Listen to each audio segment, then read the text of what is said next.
Lift આપવાના બહાને એક વ્યક્તિના હજારો ખંખેરાયા અને બાદમાં એલસીબીએ આરોપીને ઝડપી પાડ્યો. શું તે સમગ્ર મામલો? વિગતે વાત કરીએ રાજુલા ન્યૂઝ અપડેટ સાથે.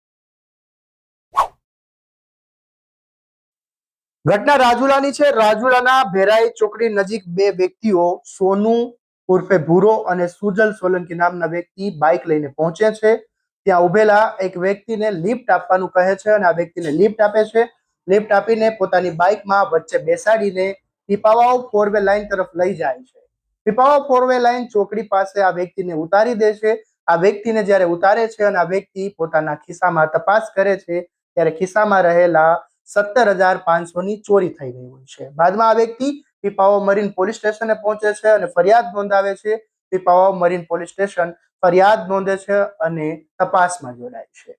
એવામાં અમરેલી એલસીબીની ટીમને એક આરોપી શંકાસ્પદ જણાય છે અને આરોપીની પૂછપરછ કરતા જાણવા મળે છે કે આ ચોરી તેણે જ કરી છે અને આરોપીને પકડી લીધો છે અને હજુ તેનો એક મિત્ર ફરાર છે. તેને પકડવા પણ એલસીબી કાર્યરત છે અને કાયદેસરની કાર્યવાહી હાથ ધરી રહી છે.